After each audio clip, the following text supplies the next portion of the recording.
चेस्टचे व्यायाम केल्यामुळे जे आपले ब्रेस्टची जी साईज आहे ती कमी होते आणि ते पुरुषांसारखे दिसायला लागतात.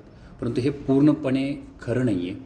चेस्ट वर्कआउट म्हणजे जसं की आपण bench press, pushups, dumbbells, fly असतील, हे सगळे व्यायाम तुमच्या पेक्टोरियस मसलचे काम करतात, म्हणजे छातीचे मसलवरती लोड देतात.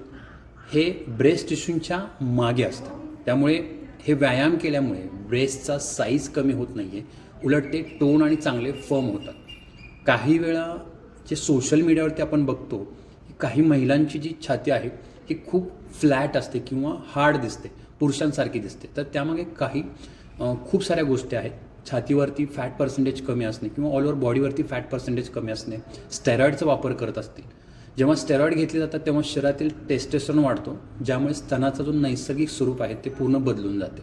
पण नैसर्गिक ट्रेनिंग करत असाल तर त्याचे तुम्हाला फायदेच होणार आहे. जर तुम्ही चांगलं खाणं पिणं सांभाळून व्यायाम केला तर त्याच्यामध्ये काही बिघडणार नाही आहे. उलट छाती ही चांगली फर्म होते, पोश्चर सुधारतो आणि एकदम आत्मविश्वास वाढतो. म्हणून चेस्ट वर्कआउट्सला घाबरून ते टाळू नका. हे सुद्धा तितकंच महत्त्वाचं आहे. जसं तुम्ही बॅक, लेग्स किंवा कोअरचे जे व्यायाम करता त्याला जेवढं महत्त्व देता तेवढंच ते महत्त्वाचं आहे. तुम्ही योग्य पद्धतीने ट्रेनिंग करत राहिला तर शरीर सुंदर दिसेल, तसंच मजबूत आणि बॅलन्ससुद्धा दिसेल. त्यामुळे कोणत्याही गोष्टीचा निष्कर्ष काढताना पर्टिक्युलर एकाच व्यक्तीचे आपण कम्पेअर न करता त्याची पूर्ण हिस्ट्री किंवा त्याची पूर्ण माहिती घेऊन आपण त्याचा निष्कर्ष काढला पाहिजे.